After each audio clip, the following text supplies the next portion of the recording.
Hey guys, and welcome back. So for today's video we're going to do something a little bit different, and we came here to Club 23 workshop in Pretoria.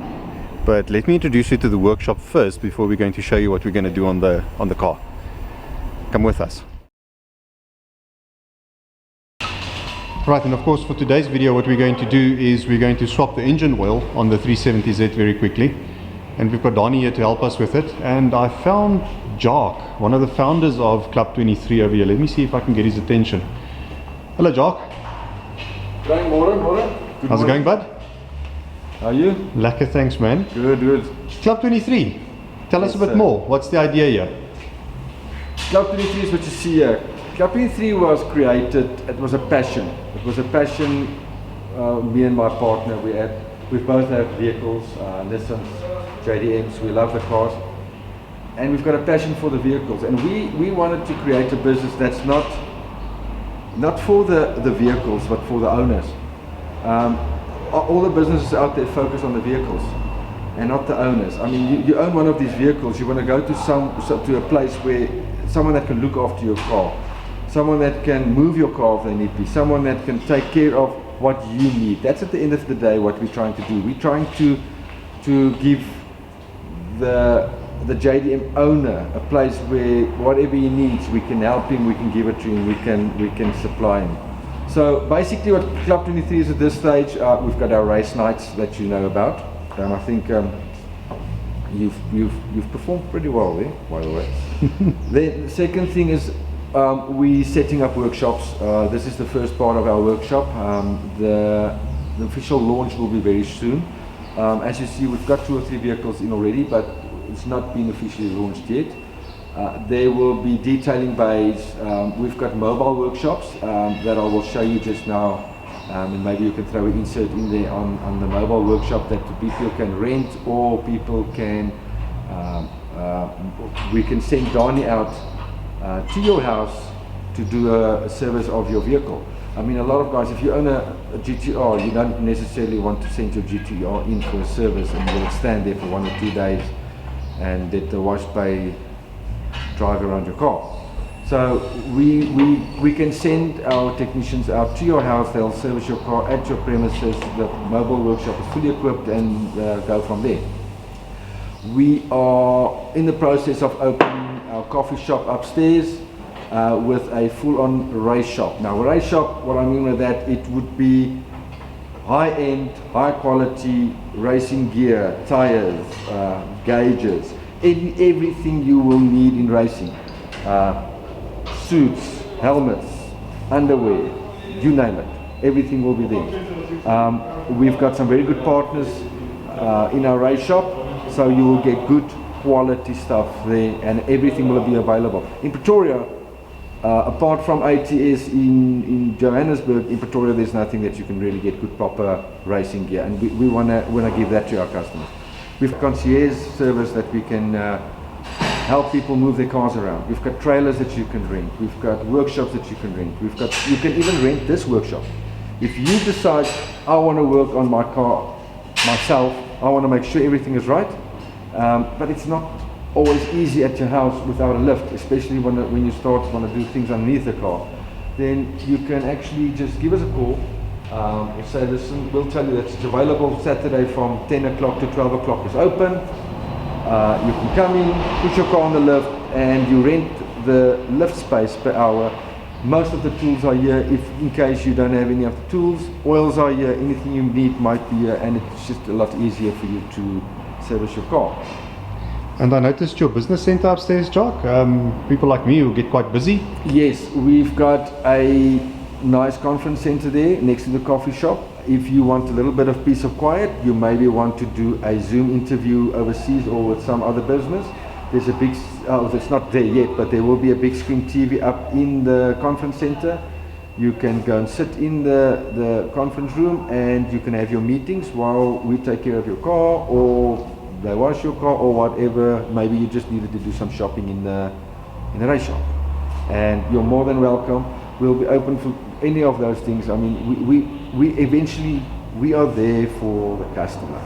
We want to make your life easy. We want to make it convenient for you to do whatever you want to do.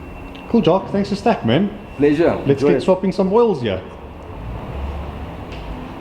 Meanwhile, So it's a fully equipped mobile workshop with everything you need in the workshop. You've got a generator, you don't even need power. You've got a generator with an extension lead that can plug in on the side.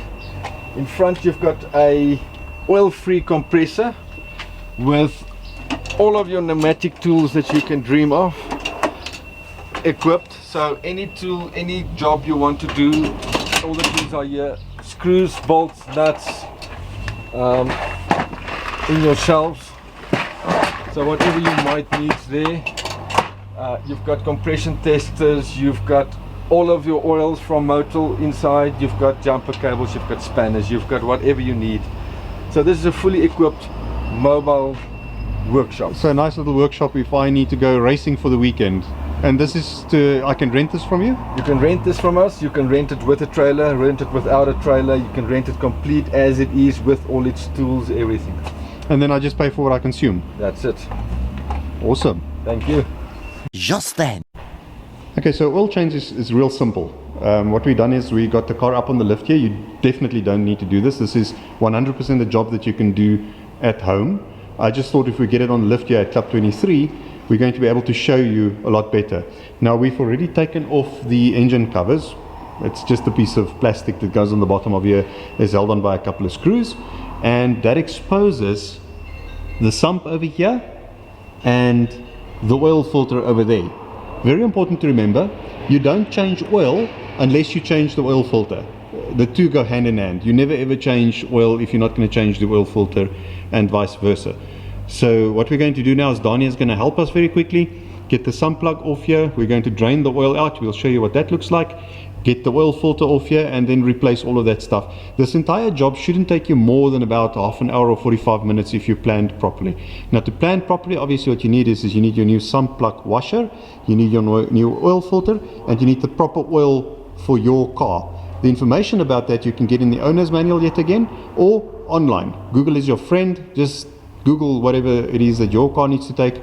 Also, a lot of the reputable oil companies like Motul has this information on their website, so you can just go on the website and check what's appropriate for your car.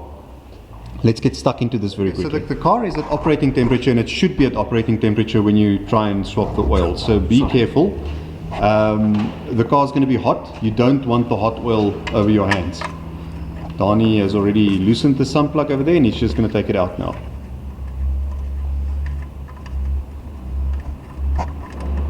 It's okay to drop the sump plug in the oil pan if you can't catch it in time.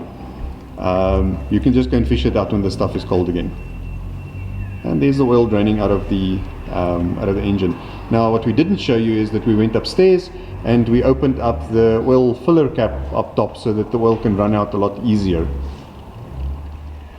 So it's quite important to loosen the oil filler cap before you drain the oil, just so so the oil can flow freely. And then of course we're going to replace this guy as soon as as soon as after we filled up the car.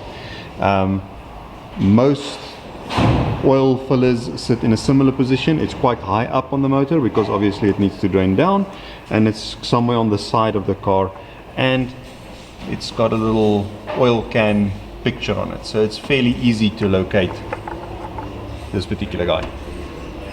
Okay, so the oil filter is really simple. You just screw it off, and always remember that there's still some oil left inside the oil filter. As you can see, it's running out right now, and there should be some oil left in the oil filter. In fact, we're going to get back to that in a couple of seconds. Some oil filters might be stuck in there quite well. The tool to remove an oil filter is about 60 South African rands, 70 South African rands, and is available from most spare shops. So fairly simple discussion. Right guys, and something else that's quite important before you put your oil filter back is to lube up the seal on the new oil filter. And as you can see, Dani removed the seal completely over there. I'm also a fan of doing that, just to make sure that you get oil on both sides of the seal. A lot of people only oil up one side of the seal, and that means that the other side is still dry, so it sort of almost defeats the purpose. This is to make sure that the seal, the rubber, is moist and that it's going to seal properly on the car when you put it back. In this case, Donnie used a little bit of, and I mean you can see it's a tiny bit of the new oil, but you can also use the oil that you just drained out of the car, so that bucket of old oil. Also very important, put oil into the oil filter before you replace it on the car. Remember, this is quite a void. Oil is thick and it's difficult to pick up, especially with a vacuum, so it's just better to have oil inside the oil filter when you put it back onto the car. It is going to make a little bit of a mess, but you know what, it's just safer. And of course, replacing this stuff is a reverse of the process that we did just now. Put the sump plug back in, take the oil filter which we filled with oil, screw it back on there. Very important to remember, there's no need for you to go overboard with tightening the oil filter. Hand tight is tight enough. I get very annoyed when people over tighten oil filters because you can't get them off again. So just get it on there, give it your best shot with your hand. That is tight enough. So long as you don't see oil leaking out of the thing on the floor a couple of days later, it's tight enough. You don't have to go overboard on this. Now, in the previous video we told you about these very fancy sump plugs, which has got a magnet on the top, and it collects any metal filings, and you can see the magnet collects any metal filings or anything that comes out of the motor, and it makes sure that those metal filings doesn't end up back in your engine where they're not supposed to be. And then when you pull the sump plug, you can also see if you do have metal filings inside the motor, maybe from some bearings or something, so you can prevent a major disaster that way. Right, so a couple of different ways to get the oil in here. Obviously you can use a funnel. I'm working from the presumption that we're still at home, we're still on the floor, and I'm going to show you how we do it kamikaze style. So what Donnie has done is he's put this rag around the filler cap, because it takes a real master to get the oil into this little hole here without spilling, and you definitely don't want that on the engine because it's going to smell bad and it's going to cause smoke. But let's give Donnie a drum roll and see if he can get this done. It's not impossible, it's just difficult. And then it's just a question of 4.9 liters. This is a 5 liter of oil, so the majority of the oil will actually go in there before we start checking the level and if we need to put more. Okay, so you remember the other day when we did the process of checking the oil, pull the dipstick, clean it, push it back in and check the level. So what we did now is we filled the car almost to what we thought it's supposed to be, and we started it so that everything can fill up with oil, and now we're going to check the oil level and it's still low, so we're going to add some more oil. Right, so we filled up the oil to where we think is the appropriate level, and now obviously we need to check that. So same process as before, pull the dipstick, wipe it clean, making sure that you don't drop, then push it back into the motor, making sure that it's all the way in, give it a second, and then you check your dipstick level, and that seems perfect. Engine cover back in place. This car is ready to go back on the road. That's going to be a wrap for how to change your engine oil on your car. As you can see, really simple process. The last thing that you need to do is just to replace the little filler cap after you've obviously wiped clean.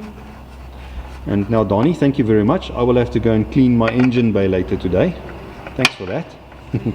Done and dusted, sorted for oil fill. Always remember that life is too short to drive boring cars.